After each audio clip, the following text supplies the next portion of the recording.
Hi everyone, in this video of Accelerated Chess Dragon, I'm going to be going over the Rook versus Knight endgame. The Rook versus Knight endgame is probably a bit underestimated, since many people would think that this is actually winning for the side with the Rook, but that's actually not the case, and in fact most Rook versus Knight endgames are actually drawn. So let's see how to draw this with the side with the Knight. Now, all of these positions I'm going to be showing you have actually been encountered in real-life games. So, this is the first game, and it's played between Gustav Richard Neumann and Wilhelm Steinitz, the first world champion. And this game was played in 1870, and this was played before all of the rules of modern chess now exist, like there wasn't any threefold repetition back then. And this game is actually the main reason why the threefold repetition actually exists. And the players have been playing this game for about 12 hours, so they must be quite exhausted, and in fact, this exhaustion is what causes one of them to blunder. So, let's see the position. Now, the first question you might have is, why is this a rook versus pawn endgame? Well, it slowly transposes to a rook versus knight endgame. So rook c7 check by Steinitz, and here Neumann could have just drawn the game instantly by playing king g8, since after the king goes to f6, king will go to h8. If you take the pawn, this is stalemate. It's the same thing if you put your king on g6 after king h8, rook takes g7, this is stalemate, and after king to g6, king h8. If you just play rook c8 check, then g8 queen or rook, and after rook takes g8, king takes g8, this is insufficient material. So that could have been how the game ended, a draw. But unfortunately, king f8 was played. And king f8 isn't wrong, but king g8 would have just easily made it a draw. After king f8 was played, king f6, and this forces Neumann to underpromote his pawn to a knight. If he plays g8 queen, g8 rook, or g8 bishop, then after rook c8, it'll be checkmate. So, g8 knight, check, and after king goes to e6, knight h6. The rook goes to h7, and here, knight g4. This was a mistake. If the knight had instead went to g8, then this would have been a completely drawn position for Neumann. I mean, no matter how hard you try. If you play rook f7 check, king e8, say rook b7, you're threatening checkmate here. The king will just go back to f8, and there's no problems. I mean, how will you really get a win out of this? If you were to instead try rook to b7 to immediately try threatening this, then after knight h6, it's no problem for white. If you play king f6, for example, then the knight will come back to g8, and after knight king g6, the knight will come to e7. The point is that black cannot make any progress whatsoever.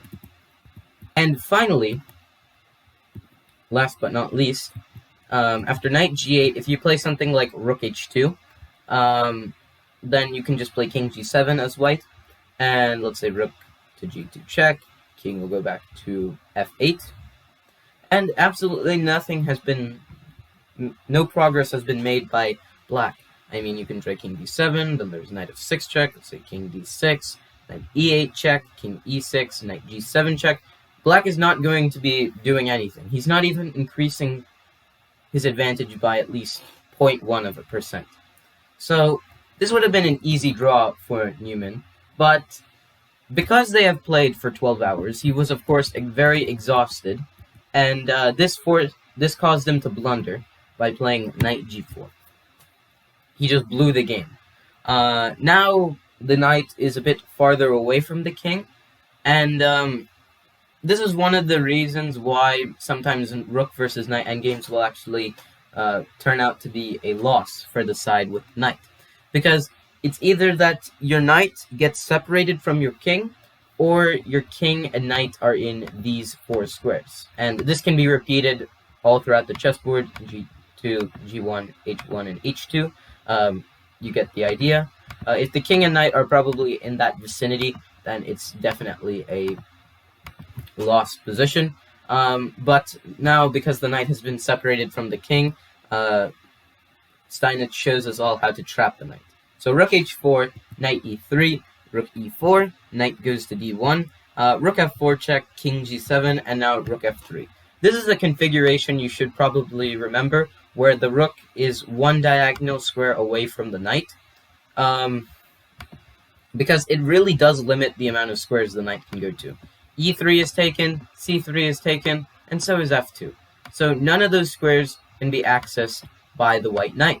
Let's say king g6, king e5, king g5, king d4, another configuration you should know, where the king is 2 squares away from the knight. So, yet again, this is lost. So the king goes to g4, and now Steinitz is able to trap the knight. Rook f1, knight b2, rook b1, knight a4, and after rook b4, here Newman resigned the game. His knight cannot go anywhere. All of the squares are either covered by the black rook or the black king. So that is just an example of how it can just turn from drawn to loss. But Newman really did have the idea correctly. So let's look at a few more examples. Now this next position we're about to see came in a game played between Le Bourdonnais and Alexander MacDonald, who were also maybe a few of the strongest 19th century chess players, along with Paul Morphy, Paulsen, and a few other players, like Wilhelm Steinitz. And this game came from their 1834 unofficial World Championship match. Le Bourdonnais did win, although he did die 6 years after this. But anyway, back to the game. So, this position, Le Bourdonnais has the white pieces, and he's up in exchange. Unfortunately for him, there is no way to convert his extra exchange into a win. If he were to try something like rook to b1 to threaten checkmate on a1, then no problem. MacDonald will just play king a6, and his king is just moving away from the threat of mate. If you play king d6, knight b5 check, king c6, knight a7 check, king c7, knight b5 check, king b8, the king will go to b6, and Le Bourdonnais will make no progress whatsoever. It doesn't matter how hard he tries, he will not be able to do anything.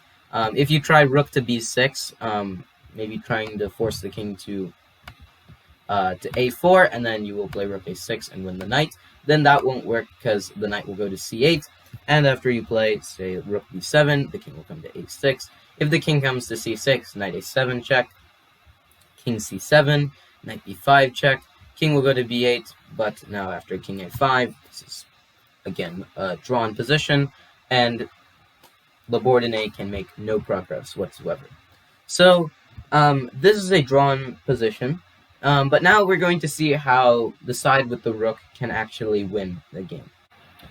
The next position we are going to see occurred in a game played between Efim Bogolubov and Akiba Rubinstein, both very strong players of the 20th century, and this was played in 1930. So this game is an example of how it's going to be a win for the side with the rook, and let's see how that happens. So it's black to move, and black plays knight f1 check. Of course, he needs to start coordinating his king and his knight. The king comes to f2, and the knight comes to g3, and the rook comes to e5. If the rook were to immediately try to force things with rook g5, this would be an unfortunate turn of events for Bogolubov, because knight e4 check would be played, and after king f3, knight g5, and it is insufficient material. So there would be nothing for Bogolubov to do if he played rook g5, but he played rook e5, just making a waiting move. And now knight h1 check by Rubinstein. If you play king h3 here, then rook e3, and that is a 1 position because the rook will capture the knight, and that's easily winning. So you can't move the king, and if you move the king to h1, then king takes g3 is played. So you must play knight h1 check. The king goes to f3, If the king were to go to f1, then there would just be knight g3 check again, and you would unnecessarily extend the game for a bit longer. So king f3, knight g3, and now rook g5 is played. You might be wondering why instead of knight g3 you could just play king g1. Well, if you play king g1, then Bogolubov is just going to play rook to b5, and well, if you move the king to f1, then rook b1 is checkmate. So you must play king back to h2. If you play knight f2, then rook b1 check would be winning, as after king to h2, king takes f2. So you must play king back to h2, and now rook g5. And this is lost. If the knight moves, it'll be captured, and if the king moves, then rook h5, and this is checkmate. So that's why, although king g1 looks like the correct move, knight g3 was a bit more resilient. The rook goes to g5, knight went to f1, and after king f2, Rubinstein resigned the game here. He can't move his knight to somewhere like d2, because rook h5 would be checkmate, and, I mean, he can't really move his knight anywhere, because you'd lose it, or you'd get checkmated, and if you move the king, then after king takes f1, this is an easily winning position. So that's one example of how rook versus knight endgame can be a 1 position. Let's see one more. The last position we're going to see happened in a game played between Anatoly Karpov, the former world champion, and Libor Fatnik, a Slovak chess grandmaster, and this was played in 1988. So let's see how this was a winning position for white. So if we assess the position, we can see that the black knight is far away from the black king, meaning that it's not going to be very easy for the king and knight to coordinate, and this also means that the black knight can easily be trapped. So let's see how Karpov did it. After black played knight c4, Karpov went rook f3 check. The king went to g4, and now rook d3. White is threatening rook to d4 here, and that would win the knight on c4. So king g5, and the king went to d5, knight b6 check, king e5, knight c4 check, king e4, knight b6. The knight is just shuffling between these two squares. It really doesn't have much else to go to. The rook and king are kind of cutting it off from going to really any other square. So the rook goes to d8, the knight went to c4, rook d4, knight b6. The knight is again shuffling between the squares, king e5, and now the knight goes to c8, king e6, just trying to make some progress on. Knight a7, and after king d7 was played, black resigned the game, as he has no way to stop this rook d5 to rook a5 maneuver, and that would just trap the knight, because the knight is already very confined on the a7 square. If the knight were to go to b5, then rook d5, and the knight is lost. And if you were to play something like king f6, then after rook d5, there's no way for black to stop rook a5 and winning the knight. So that would be just a lost position, and therefore black resigned. So if you just understand the main idea of a rook versus knight endgame, then you're not going to have any trouble drawing a seemingly lost position. So I hope you all enjoyed the video, and if you have any suggestions or feedback for me, please let me know in the comment section, and stay tuned for more chess.